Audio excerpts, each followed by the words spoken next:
The road narrows before you see the walls. Ruts carved deep into the earth by decades of cart traffic guide your approach, and the mud pulls at your feet with every step. Then the stone appears through the tree line. A curtain of gray rising from the landscape, punctuated by watchtowers, stained by weather, taller than anything the surrounding countryside has produced in 1,000 years. Behind it, spires. Gothic spires so high they seem to bend the sky around them. You have never seen anything built by human hands that reaches this far upward. This is Europe at the turn of the 14th century. A continent that has spent 300 years climbing out of fragmentation, assembling something so vast that later historians will compare it to Periclean Athens. The population has surged past 70 million. Paris holds 100,000 people within its walls. Italian merchants have pushed their roots so far east they have reached the court of the Mongol Khan, and Marco Polo has returned with accounts so extraordinary most of Europe refuses to believe them. Translations of Greek, Hebrew, and Arabic texts are being completed across Spain. 20 universities now operate from Bologna to Oxford. Cathedrals in France, Spain, and Italy have become the wonder of the known world. You pass through the gate and the compression hits immediately. The open fields vanish. The sky becomes a narrow strip between rooftops that lean toward each other, upper floors jutting out over the lane below. Vendors calling out prices and voices trained to cut through the din. Cartwheels grinding against stone. Livestock driven through the same lanes as pedestrians. Somewhere above it all, church bells marking the hours with a sound so deep it vibrates in your chest. The economy is robust. Traders from the great cities sail across every mapped sea. The wool trade has turned Flemish towns into engines of wealth. The feudal order, for all its brutality, has produced a stability that allowed commerce, art, and learning to flourish on a scale not seen since Rome. Standing inside these walls, surrounded by the density of a living medieval city, you are witnessing a civilization at its absolute peak. You are also standing at the edge of the worst century in European history. You just do not know it yet. The logic of a medieval city reveals itself only from above. Nearly every major city follows a radioconcentric pattern. Streets radiate outward from the center, from the market square and the cathedral, pushing toward fortified gates in the outer walls. Concentric rings of secondary roads intersect them, tightening as they approach the core. The walls are the most critical infrastructure any city possesses. In Cologne, the defensive network extends 9 kilometers, incorporating 12 fortified gates and 52 strongpoints. Ditches 9 meters wide run along the base. Every gate is a controlled bottleneck. The positioning of each tower is calculated by line of sight. Defense dictates everything. Inside, the cathedral dominates. Gothic architecture, which by 1300 has developed into a continent-wide international style, represents the most ambitious engineering of the medieval world. Pointed arches redistribute the weight of stone vaulting. Flying buttresses transfer lateral thrust away from the nave, allowing walls to open with enormous windows. Ribbed vaults distribute loads along defined paths. The result is a structure of impossible height flooded with colored light, where thousands of tons of stone seem to vanish into air. The houses surrounding these cathedrals are timber and plaster, with peaked roofs of thatch or tile. Builders cantilever each story outward to maximize space, so upper floors overhang the street, blocking light and airflow at ground level. Fire is constant threat. London maintains hooks to tear burning thatch from rooftops before it can spread. Every street is organized by trade: Tanner's Street, Sadler's Street, Butcher's Row, each governed by its guild. The market square functions as the economic nucleus. There is a spatial hierarchy encoded in the architecture. Closer to the center, wealthier. Closer to the wall, poorer. Beyond the wall, nothing. The bells wake the city before dawn. Dozens of them, from churches across every quarter. Their overlapping rhythms creating a sound no one inside these walls can escape. This is how time is measured. Not by clocks, but by the church marking the canonical hours, pulling the population into its schedule. You rise in near darkness. A baker is already working, his oven lit hours ago. Apprentices, some as young as 13, are sweeping workshops. The guild system governs their entire trajectory. 7 years of training to reach journeyman rank. Then the production of a masterpiece, a single work judged worthy by the masters before one can practice independently. Most never advance beyond journeyman. The social architecture rests on 3 pillars. Those who fight, the nobility. Those who pray, the clergy, largely Benedictine monks following the rule of Saint Benedict, though monastic reality falls far short of the ideal, prompting reforms like the Cistercians at Citeaux. And those who work, the vast laboring population. The hierarchy is rigid but not sealed. Cities offer something the countryside does not. A skilled worker can accumulate wealth. A merchant can rise. The feudal bonds that lock a peasant to the land loosen inside the walls, and this is precisely why people keep coming. Among the most powerful figures of the aristocratic world are women like Eleanor of Aquitaine, born into the highest nobility of southern France, married to King Louis VII, present on the Second Crusade itself. But for most women, life orbits the household, the market, and the church. The public fountains where clothes are washed become informal gathering points, spaces of community, in a city that offers few. Above this daily grind, the universities are producing something new. Paris has become the most famous center of theology and philosophy. Bologna dominates law. Students pursue the 7 liberal arts, the trivium of grammar, rhetoric, and logic, the quadrivium of arithmetic, geometry, music, and astronomy. Thomas Aquinas has recently synthesized Christian theology with the philosophy of Aristotle, producing a framework so comprehensive it will dominate European thought for centuries. Scholars are not merely preserving knowledge, they are building institutions designed to outlast the individuals who founded them. The economic foundation is agricultural. The 3-field rotation system has sustained centuries of growth, but expansion has pushed farmers onto marginal lands. Generations of intensive farming have drained nutrients from even the best soil, and productivity is declining. The surplus that feeds the cities, that funds the cathedrals, depends on this soil, and the soil is tiring. Above the agricultural base, the trade networks stretch across continents. Italian merchants dominate Mediterranean commerce, connecting Europe through Mongol-controlled routes to China itself. The textile industry functions as the economic engine of the age.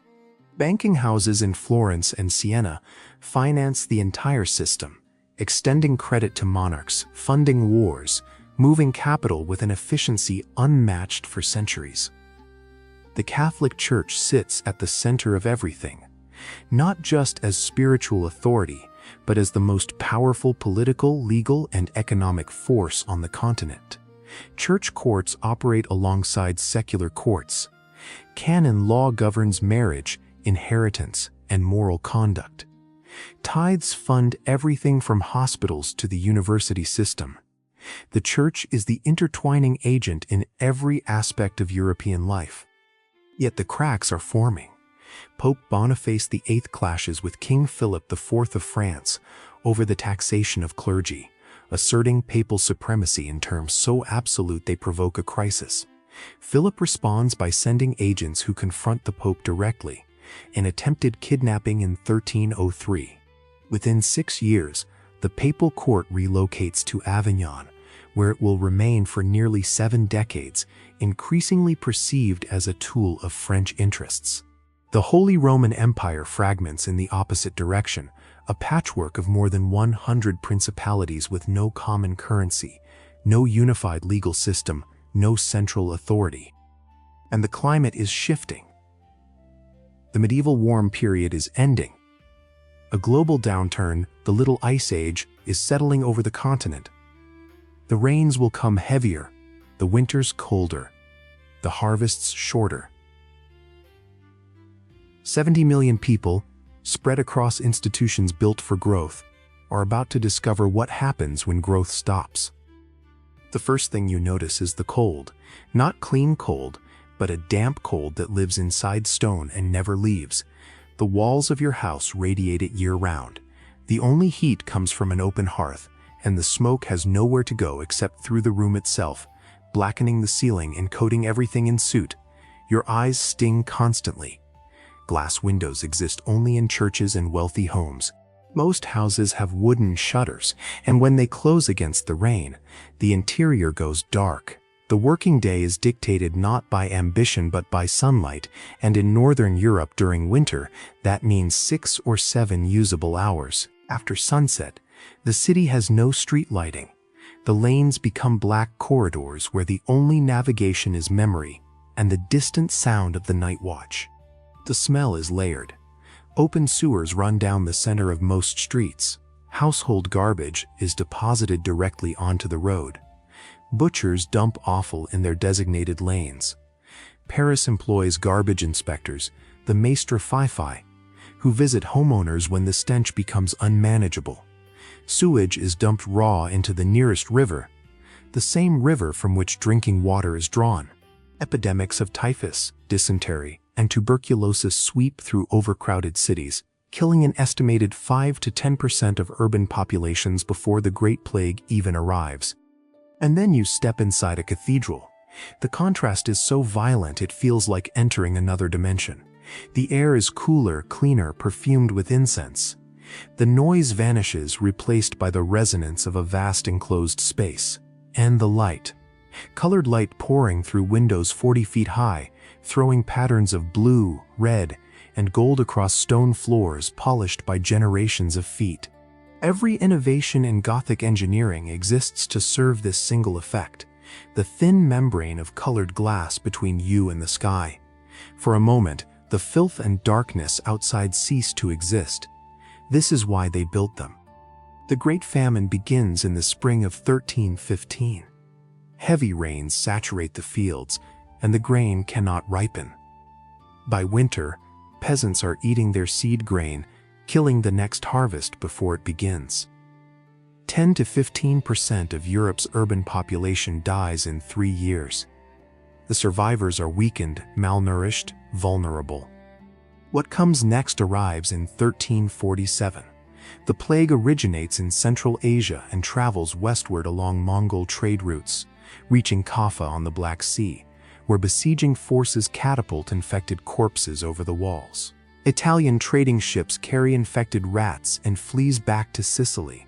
From there, the disease follows the arteries of European commerce with terrifying precision. Italy, France, and England fall in 1348. Austria, Germany, the Netherlands in 1349. Scandinavia in 1350. Within 5 years, somewhere between 1/3 and 1/2 of every person between Iceland and India is dead. 70 million Europeans become roughly 35 million. 1,500 English villages are permanently abandoned. The population will not recover to its 1300 levels until 1500, 2 centuries later. The church responds by deepening the extraction. The fear of hell is weaponized against a terrified population. Indulgences become an industry. The observer Brigida of Rome laments that all 10 commandments have been reduced to one: bring hither the money. When those who hold the title of shepherd play the part of wolves, one commentator writes, heresy grows in the garden of the church.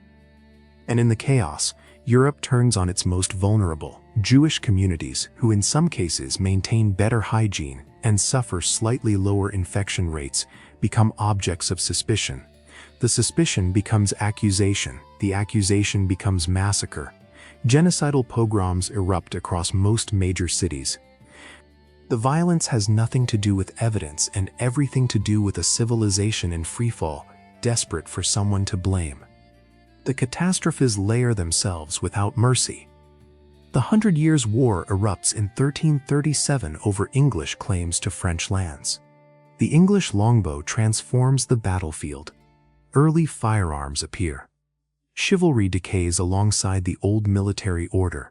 By the late 1300s, Knights bring silk and wine to crusades instead of siege weapons, convinced their opponents are too inferior to require serious preparation.